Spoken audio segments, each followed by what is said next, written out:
By the mid-2000s, Apple's iPod had already taken over the world. Everyone had one. It was sleek, it was easy to use, and thanks to iTunes, buying and organizing music had never been simpler.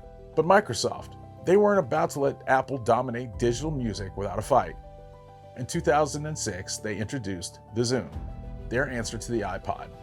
And to be fair, on paper, it wasn't bad. The first Zune had a bigger screen, built-in Wi-Fi, and even let you share songs with your friends wirelessly, something the iPod couldn't do at the time. Microsoft was so confident in its success that CEO Steve Ballmer went on record saying the Zune would take a huge chunk of the iPod's market. Except that never happened. Right from the start, the Zune had problems. The biggest one, it was just too late. By 2006, Apple had already spent 5 years building the iPod's dominance.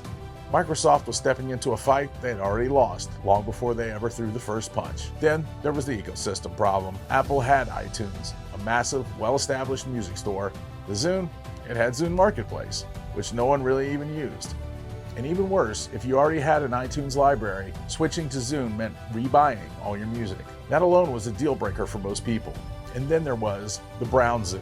Microsoft thought one of their main color options should be brown, because nothing says cutting-edge technology like a device that looks like an old couch. But the biggest issue, nobody wanted to leave the iPod ecosystem. Even though later Zune models were objectively better in some ways, like the Zune HD, which had a gorgeous OLED screen. By that point, it didn't even matter. The iPhone was already on the scene, streaming services were starting to take off. The idea of buying an MP3 player at all was slowly becoming outdated. By 2012, Microsoft pulled the plug on the Zune completely.